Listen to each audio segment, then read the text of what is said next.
Welcome to Life's Hidden Curriculum. I'm your host, Quan King. This podcast is for Philadelphia teens and young adults. This is a passion project of mine. I appreciate you guys tuning in. Let's get into it. Welcome to another episode of Life's Hidden Curriculum. I'm your host, Quan King, and today I got one of my favorite people in the whole wide world, my cuzzo, down in ATL, Jason King. Fellow out there, America. My name is Jason King. I hear Coach King throughout the day. High school teacher and football coach, and at Wheeler High School in the Metro Atlanta area, Marietta, Georgia. Nice. And so, just to give like a little bit of an intro, not too much, because I'm gonna let you speak your truth here. So, my cousin Jason, older than me. What, you like 4 years older than me? Yep, he's same age as Rosanna, my sister.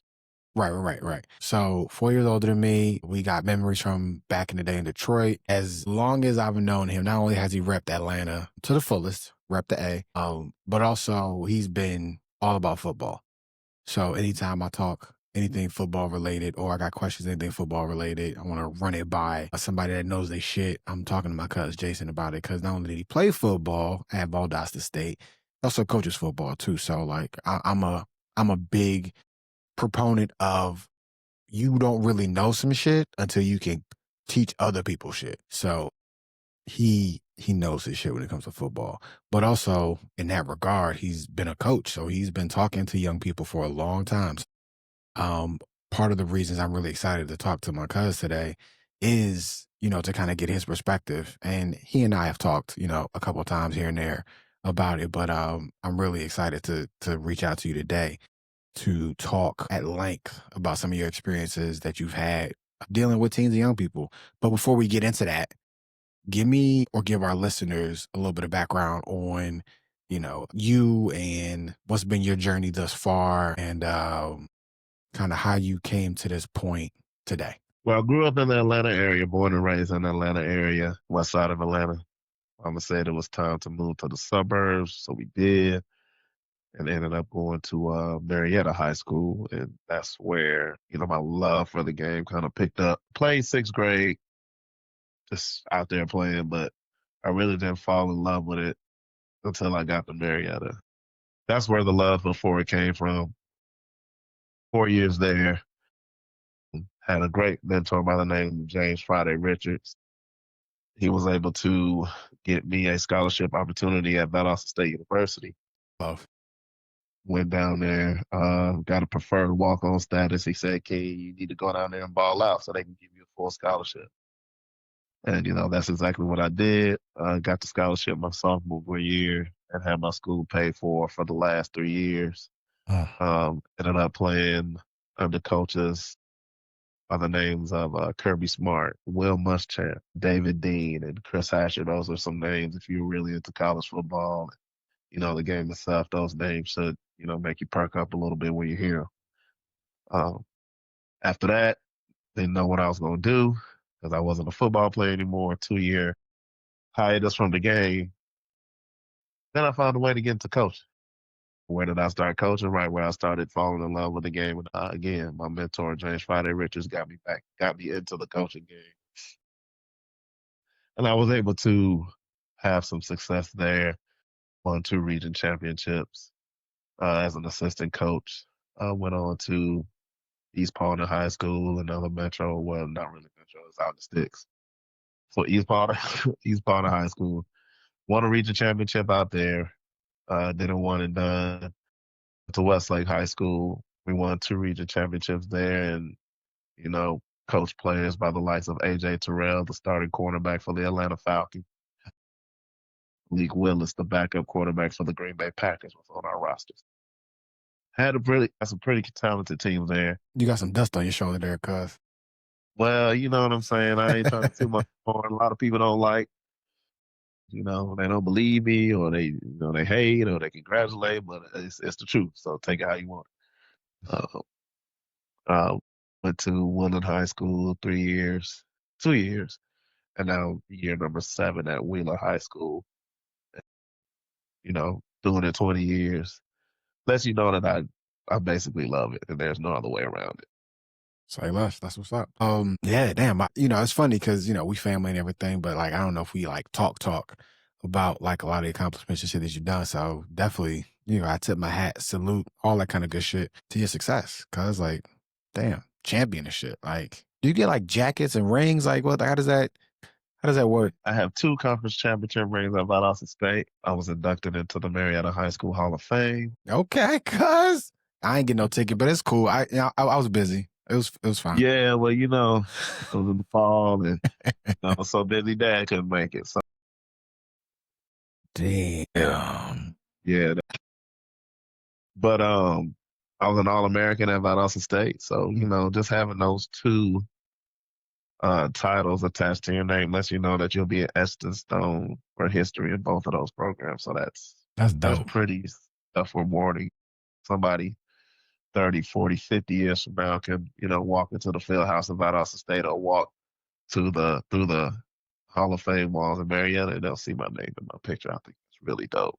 That's dope. I got my name on a banner for intramurals at my university, and then we got bought out by another place, and so now supposedly they like took them down to like change the colors, but they ain't put the shit back up yet. So I got questions, but that's as Yeah. far as my claim to fame goes in terms of being memorialized. I'm gonna do everything in my power to try to find those banners.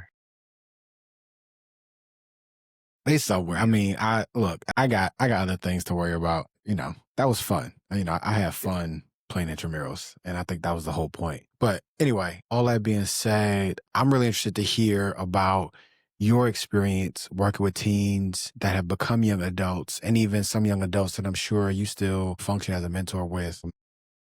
It just, I don't know if you want to share any stories, if you and I just want to kind of have a conversation about your perspective on what you see has been like a consistent thing that teens have needed in terms of getting them prepared to be adults, to be responsible, to be ready for that next level, that next chapter in life.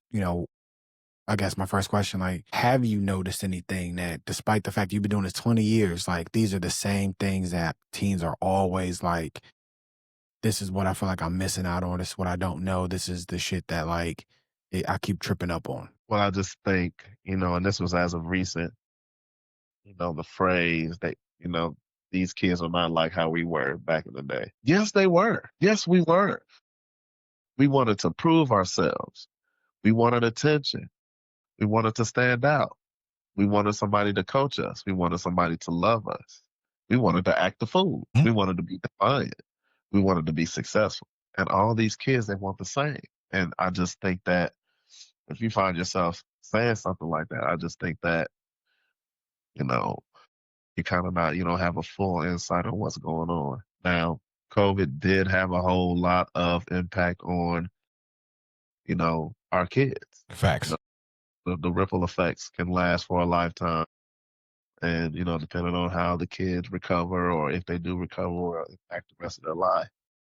So it's hard to, say something like that and, kind of fully believe it. But it's the day to day interactions with the kids that will make an impact.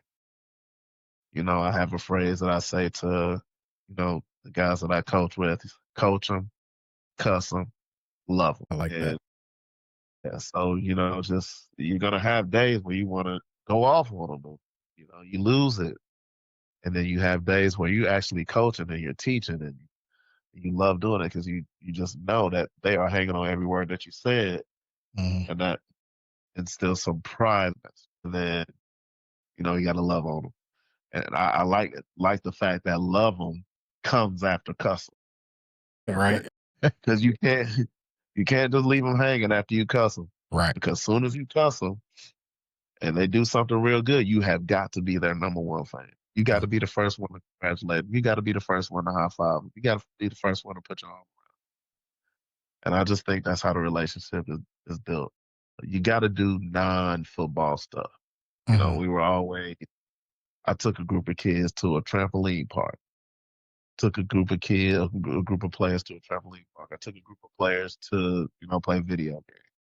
I took a group of kids to throw axes, pizza parties while we watching film and sausage biscuits in the morning when we watching film. You know, just stuff like that because that's what coaches did for me. That's what James Friday Richards did to be my head coach in high school, my mentor when I graduated, went back to he did all those things. You know, took us to colleges to visit schools that had no had no business recruiting us. They didn't want to recruit us. We had no chance of playing there. But he took us. Made us think that we had a chance to play there. So we could come back and ball out on Friday. So just those kind of experiences right there, you building relationships. And then you also have to have coaches around you who feel the same way. You know, when I first got to Will, I had a coach tell me, veteran coach, you know, been doing it for a long time. I'm at a point in my coaching career that I'm not going to give kids rides home anymore. I was like, what? Who says that? Who says it out Who loud to people? said it out loud to a new coach that you just started coaching with? So I'm just like, okay, well, it's time for you to sit it down, you know. And it's just when you around a certain group of coaches who you all have the same values and you're all about the kids and you want to change lives and you know winning games becomes you know secondhand. Now, don't get me wrong. I love the fact that I've been a part of 5 region championship teams. So don't get that part twisted. That, as they say in Jersey, that's not nothing. You know what I'm saying? So but at the same time, we out here trying to change these lives, especially the black kids, Mhm. especially the black kids. And, you know, most of them are not going to go off to college and at least play college football. But the discipline, the sacrifice, and the commitment that you need to play the game can lead to you being a better father, a better husband, a better boyfriend, a better son. And, you know, that's what you can learn from being around the game as a player and as a coach. And then you just so happen to learn how to play football or you just so happen to catch a touchdown in a big game. You just so happen to win a region championship, or you just so happen to get a fire ass letter jacket with your name on the back and, and the letter on the front. Right. And you just flex around school. Those are the little wins that those kids love. That's what kind of keeps me going and continue to have that impact. Recently, cause I got a couple guys who started their college career this season pictures on Instagram because like the lump is like asbestos cuz, allergies cuz, eyes are watering up just with pride Right. because I had a hand and I was blessed to be a part of that path. Yeah. And I think that's real big for me. That's a great feeling, ain't it? It's like just You having that moment where like you remember like when they came to you or like when shit wasn't great and you maybe didn't know that you would have the words or know exactly what you were going to do, but you knew that just being there in that moment with them and like giving them something, giving them like a little bit of your time, a little bit of your energy, you knew that like, all right, like I ain't got much, but I'm gonna give you this. And then what they did with that turns into like you've been able to see like, oh shit, they did it. Like they put it together. Like I've had a bunch of those feelings too. Cause social media is good for that shit, right? But it's just great, bro. Like I was trying to tell somebody the other day, like, I don't know. Matter of fact, I remember what it was now. So I had a young man, I should probably tell the story in a better sequence, but I had a young man um out in West Philly where I used to work, yell out in public while he was chasing after me on his bike while I'm driving away. He was like, "Yo, man, we need you out here." This kid probably like 17 years old, something like that, right? Like he just yelled to me, like, "We need you out here. You don't come around here no more." I was like, "Damn." And just for context, like Philly kids, they're not typically vulnerable. So for him to like say that out in public, like, "We need you out here." Like, first of all, that shit definitely came from the heart. Like that was some real shit. And that shit got me in the field. As soon as I heard him say it, I was like, "Yo, what?" But I immediately responded. I was like, "Yo, I got you. I got you. Say less.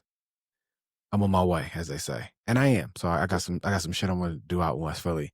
Um, Definitely want to reach out to those young people. But yeah, kind of to what you were saying. It's a bunch of young people that I see, on social media, getting married, starting families, they're starting businesses, they're moving up in the ranks of different companies and organizations and they're doing shit. And I just every time I see them, I think back to a conversation I had with them, right? And I'm just like, oh shit, I wonder if I played a hand in something that flicked the switch on for them, or if I was like part of the spark in that light bulb when like they realized, oh shit, I got it. Not for any credit, but just to know that like what I gave was actually useful in that moment. Because if I'm giving out just wrong shit, like I would like to know that too, right? Correct. So I can Correct. correct my shit. But if it's good, like I at least want to be like, all right, I gave you some good shit. All right, say less, say less, say less. But yeah, that is that's an amazing feeling. Cause I'm glad you get to be able to have that with these young men, cause especially for like athletes, cause I've always had a soft spot for athletes. Cause I was at a D2 school. So for me, I think that's when like my first love of mentoring really started to flourish. Cause I was like, I don't know if y'all know this. I feel like y'all got to, but you know, this is it, right? Like, and I ain't trying to be like a dick about it, but like Not for at like all. 97% of you, this is it. This is your professional career. Like after this, like you are done. Like maybe a handful of y'all might do something overseas, but like most of y'all, this like your last game is going to be it. Like so, if you a soccer, this is it. You are probably going to go into coaching at most. If you are basketball, maybe you might play overseas for like a season, but like it's not going to be anything like this was. And in any other sport, like let's be honest, like baseball, volleyball, nah, because what is the professional volleyball? Right, right.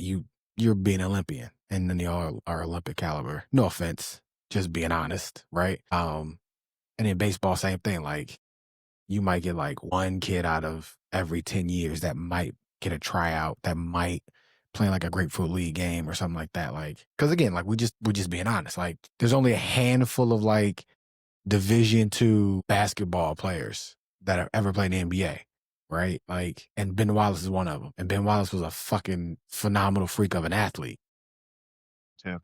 Yeah, he was like 6'8" and was a center. Like, what are we talking about here? But also he had like Shaq Shook. So like there's not a lot of Ben Wallaces that play Division II basketball is my point.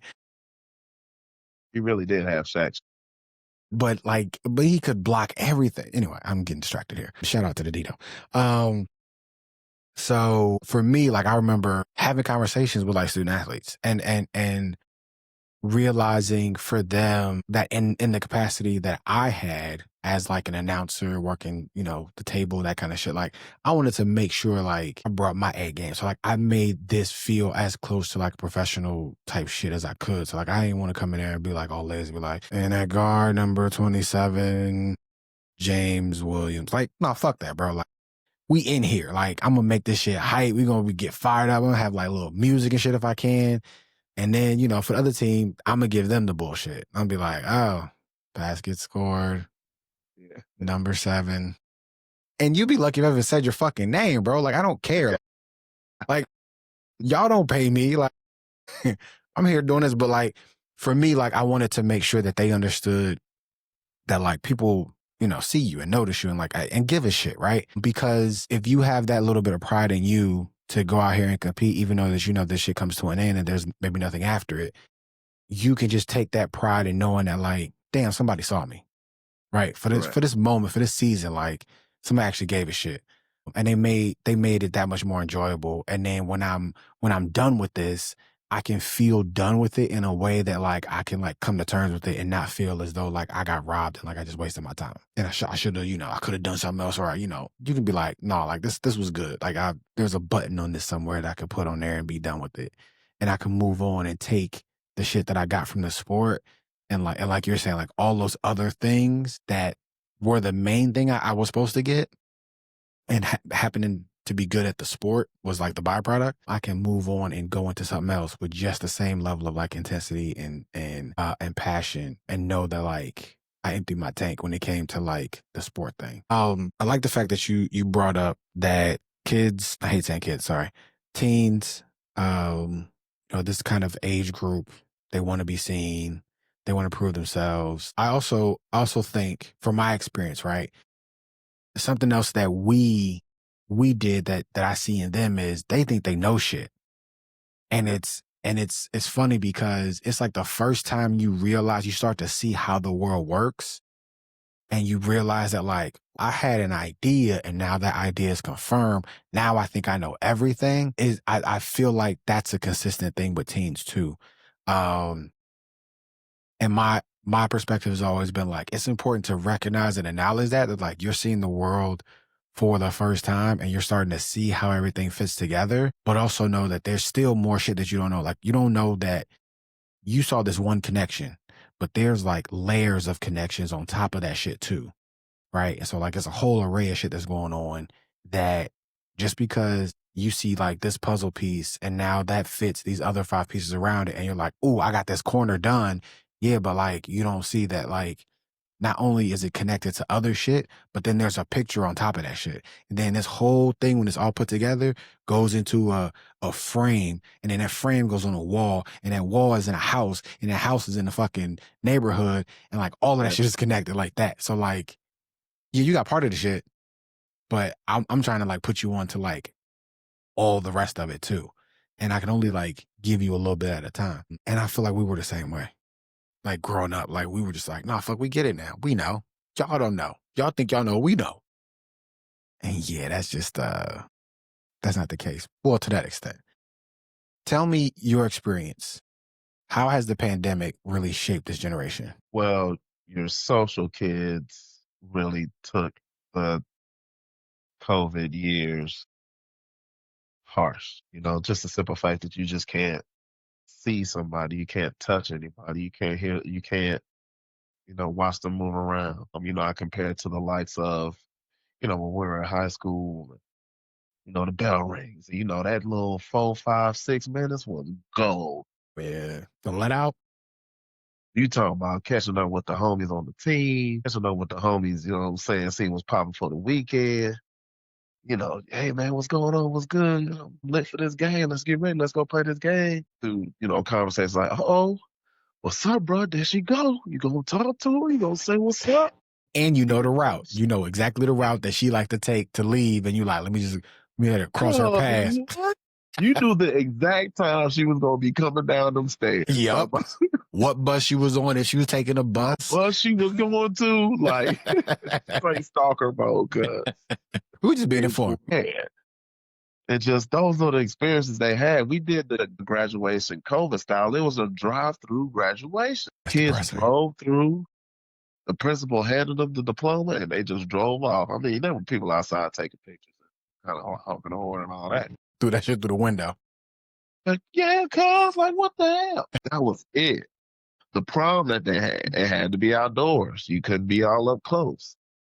I mean, there was a dance floor, and everybody had to have masks on outside. Weird shit, but our principal put it together. But to be fair, teens don't dance like we used to dance either. So like, they might have been cool with that. But I mean, you were there. Were they cool with that? They loved it. Of course they did. They loved it. They weird. It was a live band and a DJ. So, Sure. most of the time you don't just get the DJ. Right. Principal was like, you know what? It's COVID. I just have to make this experience memorable for them. They got him a live band. It turned into a wedding? You know what I'm saying? And cuz, so picture It just sounded like a work lot. function. It was close to it. Picture the parking lot. Right. And they had these removable tiles, and they put them all together, look like a dance floor. Bless. In the parking lot. In the parking lot. It sounds so homely. But it was COVID. Yeah. So, just experiences like that, they did get to experience. This 9th grade class that I'm teaching right now, Foundations of Algebra, Algebra 1, Wheeler High School, shout out to the Wildcat. This is the first class that has been able to go back into school all year. Oh, full time. The first time that they got back to school full time was 6th grade. Wow. So they've been in school. So 4th grade, 5th grade was the COVID year. 4th grade was full. 5th grade was hybrid. You got to choose. 6th grade came, they were fully back into school. So now we're starting to see this group of kids. They're a little bit more advanced than the kids before. because, do the math. Yeah. Before that, it was 7th grade. The class before that, it was, you know what I'm saying? Mhm. 8th grade. We're now juniors. That's, you know what I'm saying? Yep. So they have more experience of being in a full school setting than anybody in recent years. And they're more like adjusted too, like socially adjusted. Yeah, yeah. Yeah. Gotcha. Yes, some Interesting. people are the most resilient group of people on the planet. That's arguable, but we about to see what's up with this group because this is the class Right. that started full year, 6th grade. So I think they're gonna be fine. You worried about the ones who graduated within the past 5 years. That's what you worry about. As far as socially and being able to, you know, some basic stuff is hold a conversation, face to face conversation with. Had a kid tell me, I don't mind not talking to people face to face. All my friends are online, and I was like, gotta pray for this. Yeah, so that brings an interesting point. So I often say that the one thing that the older generation doesn't really understand and grasp is that young people today, they have like two personalities, two identities, if you will. So they have their online world identity, then they got their real world. And for a lot of young people, they put more stock into the online shit than they do the real world shit. And so they give a lot of fucks about their avatars and their social media presence and their engagement on that and what they're connected to and what they're playing and who they're playing it with. And they're building a different type of community online, and they value that differently than they do the real world shit because for I can't say for most or all, but for some, their real world life is trash. And at least online, like they have more control over that shit. And they can be like, well, I could just, you know, edit out the shit that I don't like and just focus on shit that I do like and just do that and like be this person. Whereas offline, like I got no choice, right? My stepfather's a drunk and he beats my mother and, we live in fucking squalor and I go to a trash ass school and I'm not good in these sports and I don't have no friends. But online, I'm fucking screen name and people respect me because I do this. I can play this game or, I make this kind of content and people fucks with me here. But in real life, yeah, this shit's trash. So yeah, well, I'm gonna go to school, do what I gotta do to not get in trouble. And then all my free time, I'm online, like living the best life. And that's, we didn't have that when we were younger. Like we just had the real world to deal with. The closest thing we had to that is like if we went away somewhere, we could like reinvent ourselves, right? Like if we went on vacation or like, if you like for you, like if you were like split between like Atlanta and Detroit, right? When you came to Detroit for the summer, you could be where the fuck you wanted to be. And whatever the fuck was going on in Atlanta, you left that shit in Atlanta. Right? But like that was the closest thing we got. But like today, kids got that shit right in their phone. And I think that there is something about the psychology behind that I think older generations don't really understand. They might call it escapism and that kind of stuff. And I don't think that that's wrong. But at the same time, I think it's also a coping mechanism that they have been able to use to be able to like function in society where it's like, yo, like I got to deal with COVID. I got to deal with like, shit that I don't understand is going on with politics and global warming and lack of opportunities. And like, y'all telling me to go to school, but then when I graduate, like ain't gonna be no fucking jobs and like ain't no social security. And I don't even know what the fuck that is, but supposedly like I can't even retire. People are telling me. So like, what's the point? Let me just go online and build some Minecraft shit. Or let me build some shit in Roblox and get some Robux for it and feel like I'm contributing to society in some capacity because I'm 14. Exactly. Yeah.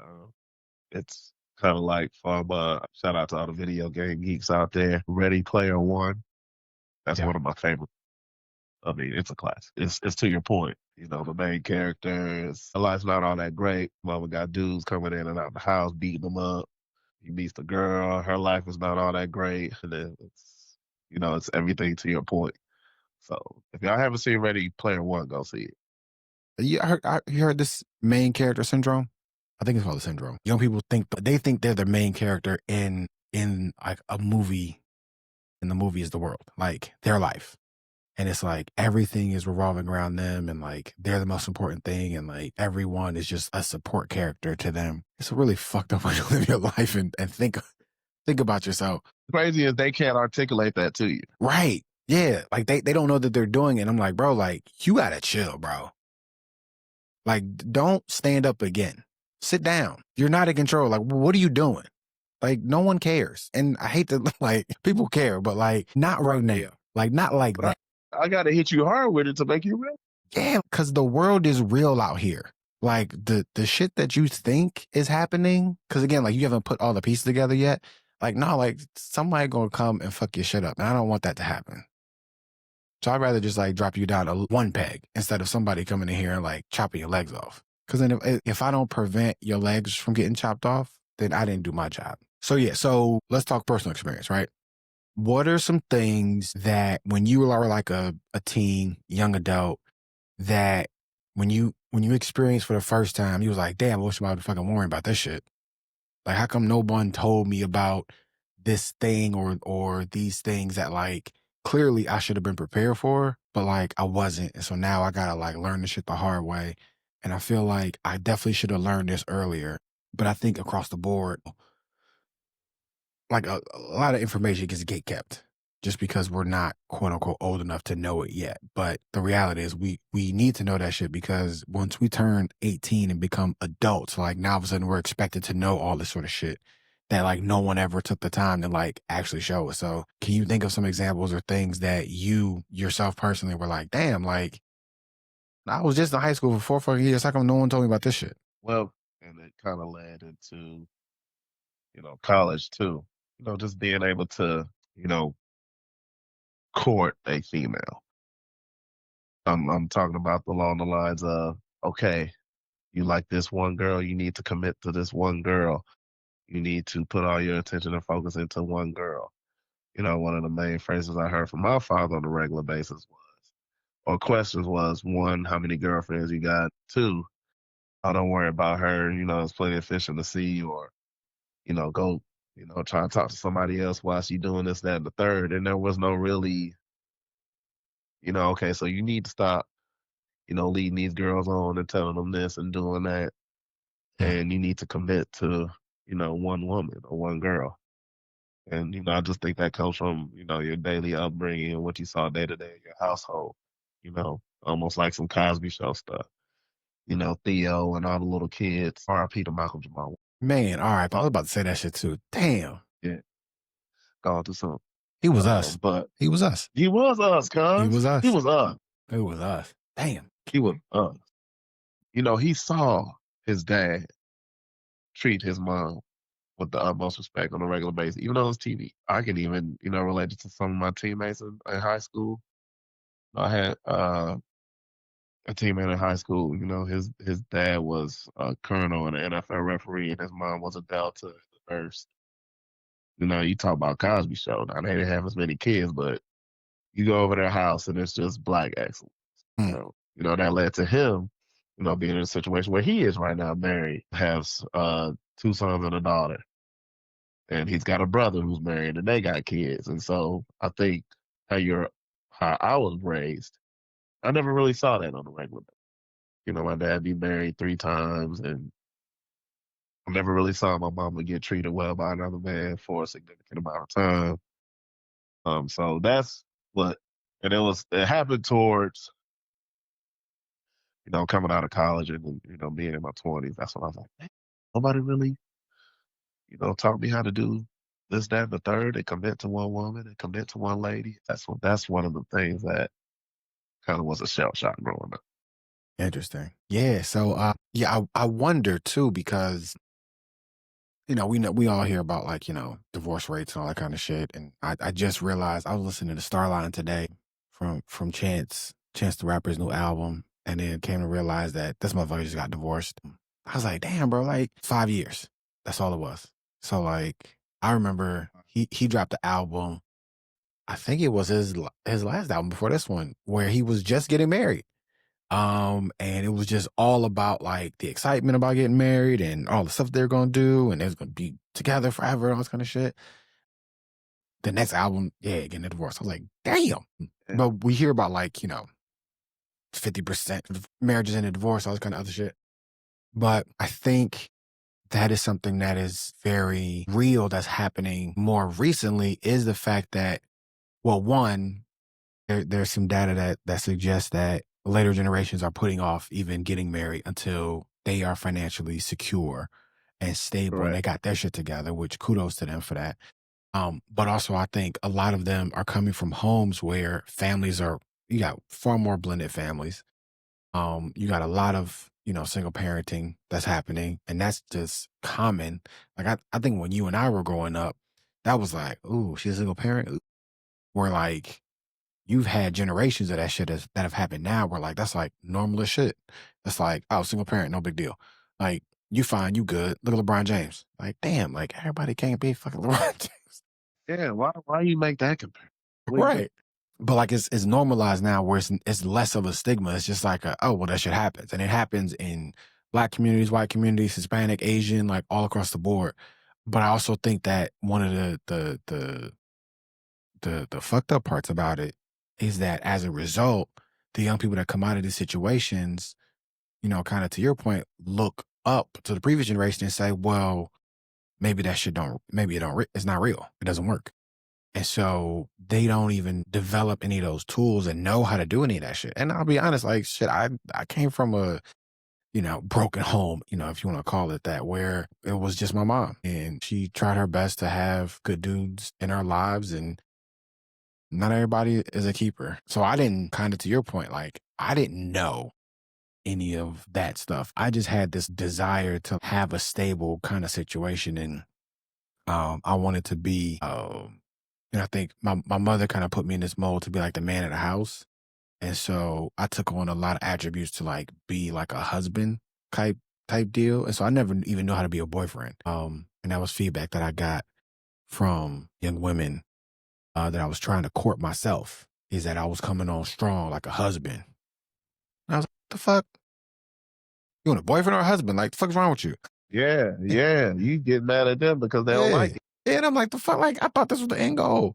But then also I had to realize that when I got older, it's like, there's levels to this. So got it. Makes sense. They didn't know how to articulate what they were saying, but message received. And when I got older, I also realized there's a time and a place for certain things. And being in high school or being in college, no one's really prepared for that level of commitment and certainty with things. And I even wasn't at that time. But like I said, to your point, yeah, that is definitely something that I think a lot of young people haven't figured out. And I think part of it too is like there's really no manual for it. Because I think some of that comes with identity and figuring yourself out first. And Fair. I think that this generation is at least a little bit more aware that some of that work needs to be done. Not everybody, but I do think that there's more awareness that like, hey, I might have mental health issues. Hey, like I might need some help. Hey, I might need counseling. And then I can maybe think about like being in a relationship. Cause right now, like my shit is all fucked up and like, I'm trying to process stuff that I don't know how to process. And we didn't have those tools, let alone awareness. Like if we said we needed to process stuff, they put us in a slow class just right off the rip. And that was it. That was in the discussion. But yeah, I think that's true. I've definitely had conversations with young people about relationships, about how they present themselves, about what it is that they say that they want and things that they're doing in the course of a quote unquote relationship that they're having. And also been like, yo, but what are you trying to get out of this relationship though? Do you even know? Are you even like ready to be in a relationship? I've had a bunch of those conversations with young people. Having that conversation to say to somebody like, are you sure that you want to be in a relationship? Watching their like gears grind on that is a crazy thing. So Cause they're like, what you mean? I'm like, what do you think I mean? Are you are you prepared to be in a relationship? Why do you want to be in a relationship? You think because you're supposed to be in a relationship? Well, I can tell you right now, that's the worst fucking reason to be in a relationship because you think you're supposed to be in one. You should be in a relationship because you actually want to be in a relationship. And you should be in a relationship because you are ready to be in one and you know exactly what you're looking for and you know who you are in a relationship versus who you are when you're not in a relationship and what you're looking for in another person and those kind of things. And are you even in a space and a time right now to give energy to being in something that's going to require that level of commitment, then I say all that kind of shit. And they be like, well, I mean, when you say stuff like that, like, I guess I got to think about it a little Yeah, bit more. And it's like, yeah, your reaction before you said that, the silence spoke a lot. right. But I do think that, that conversation has got to happen a little bit more. And look, I'll jump on the bandwagon. I blame the parents, but I'm not going to blame the parents because I'm saying parents ain't shit. Well, I am saying this though, like our society has done a really bad job of being able to protect the family unit. They didn't stressed out parents so fucking much, and got them working 4 or 5 jobs just to put food on the table, that parents don't have the capacity to actually be parents and be there for their kids, largely due to the fact that they didn't see their parents there for them. So like their norm is, oh, I'm supposed to just be grinding away to provide for my kids. And it's like, well, no, like previous generations were supposed to grind away to support the generation before you so that the generation before you could be here for you.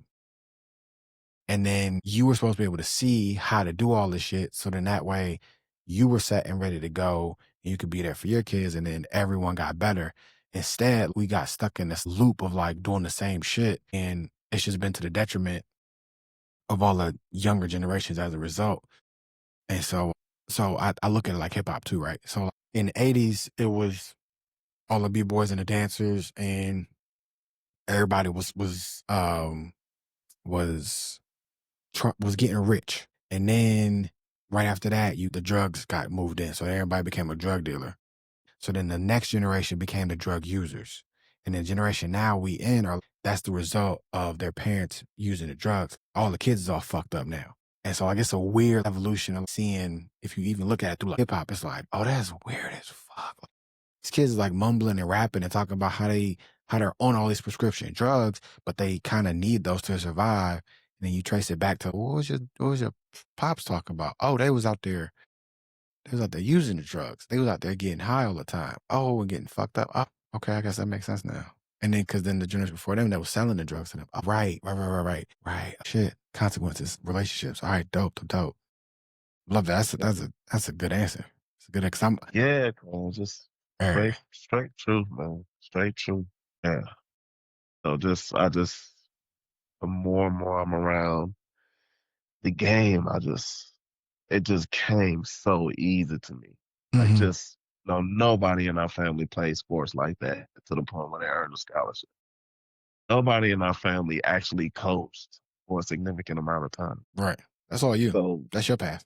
I mean, and, and I don't like talking like that, but for me to get where I am and not step in too many potholes and just come out with a good name still, which it took a hit today, but for the most part, I just had a really good career, and it's all about them kids, our players, and the students. I just think that Lupe Fiasco has a phrase that he says, some of his album. God said, "Don't mess up the children."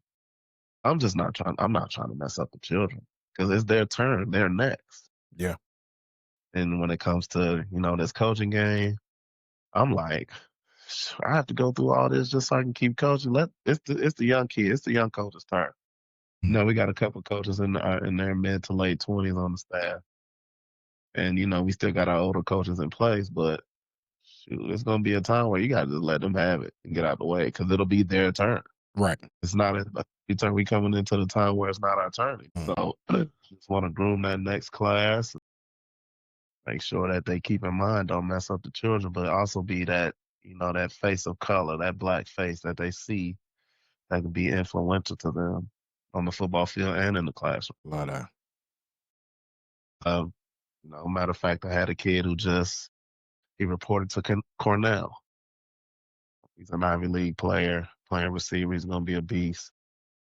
A receiver at He Cornell. was Yo, yeah, yes. Give me a success story. I love that. Let's go.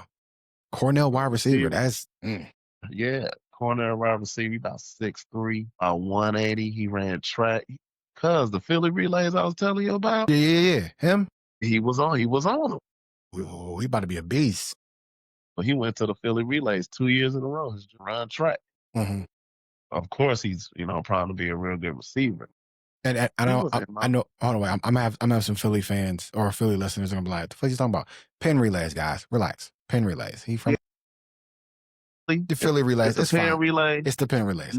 Because I ain't being wrong. Okay. All right. There No, you go. It Penn Relays. It's at yeah, University of Penn. I'm an I'm an educator. I educator. don't mind being correct. I've been saying it wrong, so when I say something wrong, I would love to be correct. Say less. Penn Relays. Yep. Pen Big deal. relays. Penn Relays are Yeah, a big fucking deal. 2 years in a row. Amazing kid. He was in my 9th grade algebra class. It was him and another kid. The other kid, he's played in his first game last weekend. He plays at Mercer University here in Georgia. Nice. Good. So I had 2 kids that I taught in the 9th grade math class. They played JV for us, they played varsity for us, and now they playing college ball. And one kid, the kid who goes to Cornell, he told me, this was when he was in the 9th grade. He said, Coach King is up here teaching us math. Then he goes out on that football field and coaches like a crazy person. He's not. Then he said he's not human. He said you're not human now? That's one of the greatest compliments I ever received. Cause That's he love. said he's not human. He can't be human. Wow. Just stuff like that just keeps you going. That's what's up.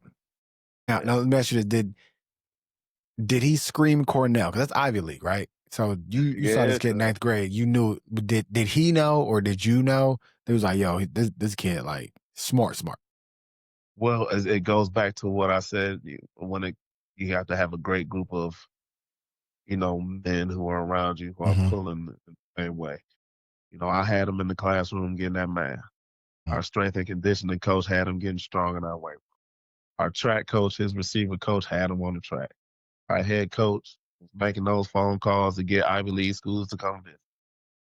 So it was just a community effort. Dang. His mom was Booster Club president.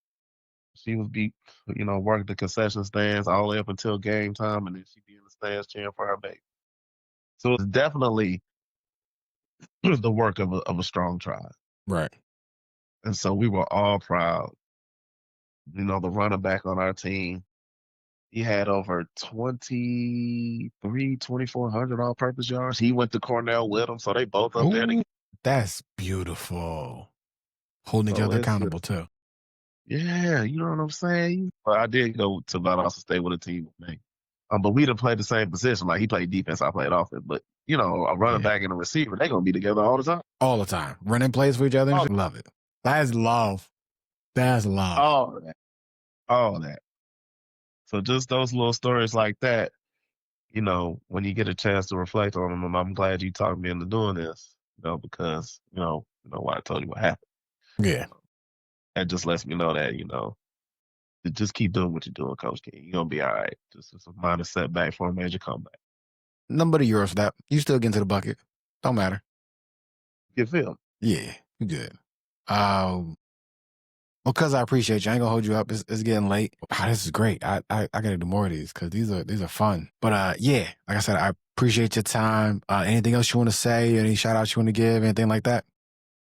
Because I would love to do this again. I'm trying to build up my fantasy football league podcast, Adams Stadium Fantasy Football League.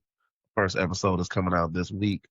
I'll be on the lookout for it. We're going to have all your fantasy tips. The target audience is everybody inside of 285. And we'll let some Philly cats chime in every now and then, too, just to get your fantasy football fix. Daily fantasy, the main focus will be the Sunday slate.